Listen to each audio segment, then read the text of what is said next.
Hey guys, welcome back to the new episode of the তো friends আজকে যেটা নিয়ে আলোচনা করবো সেটা সম্পূর্ণ আমি ভুক্তভোগী এবং তোমরাও এরকম ভুক্তভোগী হচ্ছ, এখন হয়তো টের পাচ্ছ না কিন্তু পরবর্তীকালে টের পাবে। তোমরা কি শুনেছো যে ইউটিউবে ভিউয়ার্স কমে যায়?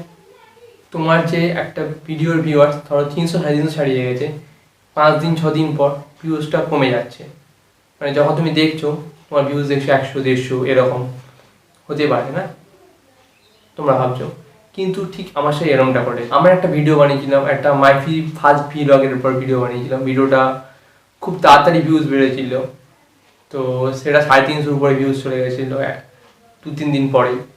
তারপরে আমি তার থেকে 2-3 দিন পর দেখছি ভিউজ সেটা 150 উপরে। তো সেই ভিডিওসটা আমি আই বাটনে দিয়ে দেবো, গিয়ে কমেন্টও দেখবে। একটা ফ্রেন্ড কমেন্ট করেছে, আমার পার্সোনাল ফ্রেন্ডও। তো একদিন পরে কমেন্টটা করেছিল যে তখনই বলেছিল 204 জন ভিউ, মাত্র 23টা লাইক করেছে। তো আমি বলছিলাম দেখ ভাই, আমি করছি, এখন দেখা যাক কী হয়।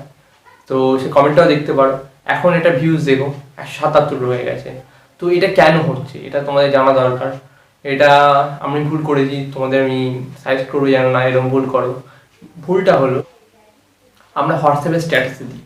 এই হোয়াটসঅ্যাপের স্ট্যাটাসে দিলে কি হয়, সেটা যে গুগল এসইও আছে সে ডিটেক্ট করে নেয় যে যখন কোনো হোয়াটসঅ্যাপের স্ট্যাটাসে দেওয়া হয় ভিডিও, সেটা কেউ ক্লিক করে ভিডিও দেখে, সেটা ফেক ভিউজে চলে যায়। আর এটা ফেক ভিউজটা 2-3 দিন পরে ভিডিওর আস্তে আস্তে কমতে শুরু করে। যখন মানে এটা সবসময় হবে তা নয়, মাঝে মাঝে হয়। হ্যাঁ, যখন এসইও বুঝে যাবে তোমার ভিডিওর ভিউজ বাড়ছে এইরকমভাবে, ফেকের থেকে আসছে, ওরা ধরে নেবে এটা। তো সেক্ষেত্রে ওই ভিউজগুলো তোমার কেটে দেবে, কমিয়ে দেবে। কমিয়ে দেওয়ার ফলে তোমার ভিউজ কমে যাবে। আর তুমি তোমার ফ্রেন্ডদের দিয়ে স্ট্যাটাসে দেখাচ্ছ, সেক্ষেত্রেও একই সমস্যা হবে। তুমি ফেসবুকের পোস্ট শেয়ার করতে পারো, কোনো সমস্যা নেই, বা ইন্ডিভিজুয়ালি বন্ধুদের শেয়ার করতে পারো, তাতে কোনো সমস্যা হবে না। কিন্তু কোনো হোয়াটসঅ্যাপের মতো যে প্ল্যাটফর্মগুলো আছে সেগুলোতে স্ট্যাটাসে দিলে তোমার সেক্ষেত্রে প্রবলেম হতে পারে।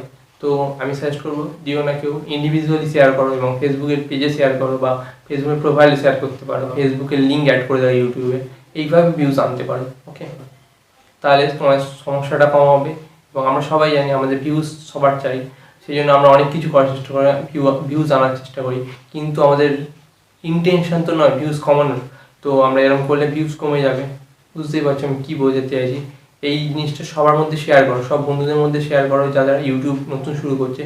তার কারণ হলো যারা নতুন ইউটিউব শুরু করছে তাদের এই সমস্যাটা হয় আর কি, তাদের ভিউজটা দরকার হয়ে পড়ে। তখনই আমরা নানা রকম জায়গায় শেয়ার করি। আমি যেহেতু সবাই শুরু করেছি সেই জন্য নানা জায়গায় শেয়ার করছি, তারপরে প্রবলেমটা এটা হচ্ছে আর কি।